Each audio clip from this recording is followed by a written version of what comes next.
வரஹ்மத்துல்லாஹி வபரகாத்துஹு. அஹ்மதுஹு நுஸல்லி அலா ரசூலிஹில் கரீம் அம்மா பஅத்.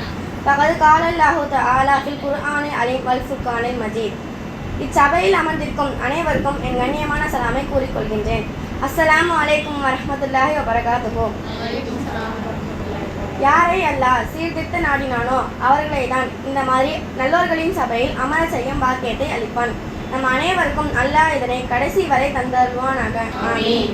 இங்கே எனக்கு கொடுக்கப்பட்டுள்ள தலைப்பு கடனின்றி வாழ்வோம்.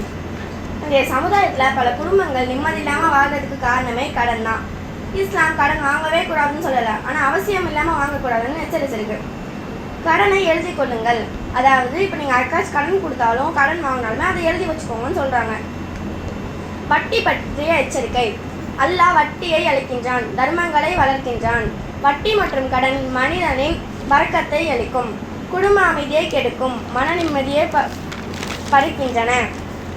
கடன் ஒரு பெரிய சுமை. நபிகள் நாயகம் ஸல்லல்லாஹு அலைஹி வஸல்லம் அவங்க சொல்கிறாங்க, கடன் மனிதனை இரவில் கவலையிலும் பகலில் அவமானத்திலும் ஆழ்த்தும்.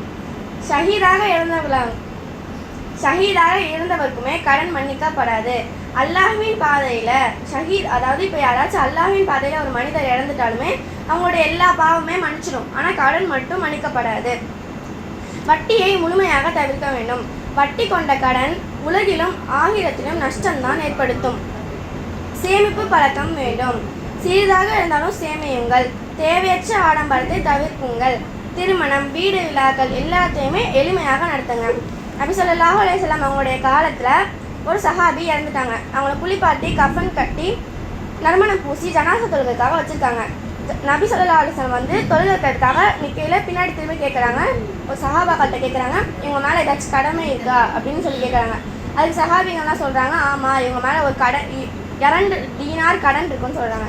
2 தீனார்னா நம்ம ஊர் காசுக்கு 600 ரூபாய். உடனே சொல்கிறேன் நபி ஸல்லல்லாஹு அலைஹி வஸல்லம் அவங்க சொல்கிறாங்க, நான் உங்களுக்கு தொழுகை வைக்க மாட்டேன் அப்படின்னு சொல்கிறாங்க. உடனே அபூ கத்தாப் ரலியல்லாஹு அன்ஹு அவங்க வந்து சொல்கிறாங்க, இந்த மாதிரி நான் இந்த 2 தீனாரையும் நான் பொறுப்பேற்றுக்கிறேன், இந்த கடனை நான் அடைக்கிறேன் அப்படின்னு சொன்னோன்னே நபி ஸல்லல்லாஹு அலைஹி வஸல்லம் தொழுகை வச்சிடுறாங்க. மறுநாள் நபி ஸல்லல்லாஹு அலைஹி வஸல்லம் வந்து அபூ கத்தாப் ரலியல்லாஹு அன்ஹு அவங்க வீட்டுக்கு போயிட்டு கேட்குறாங்க, இந்த மாதிரி நீங்கள் அந்த 2 தீனாரையும் செலுத்திட்டீங்களா அப்படின்னு சொல்லி கேட்கல. அவங்க சொல்கிறாங்க, அவங்க நேற்று தானே இறந்தாங்க, இன்ஷால்லா நான் கூடிய சீக்கிரமே நிறைவேற்றிடுறேன் அப்படின்னு சொல்கிறாங்க.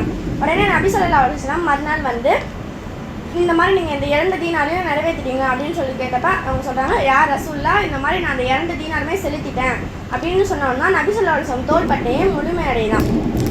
அப்பயுமே நபி ஸல்லல்லாஹு அலைஹி வஸல்லம் நம்பி விடாமல் விசாரித்து கண்காணிச்சுட்டு தான் அவங்க மனசே முழுமையடைஞ்சான். அப்போ பார்த்துக்கோங்க அந்த காலத்தில் எவ்வளோ இரையச்சத்தோடு இருந்திருக்காங்கன்ட்டு.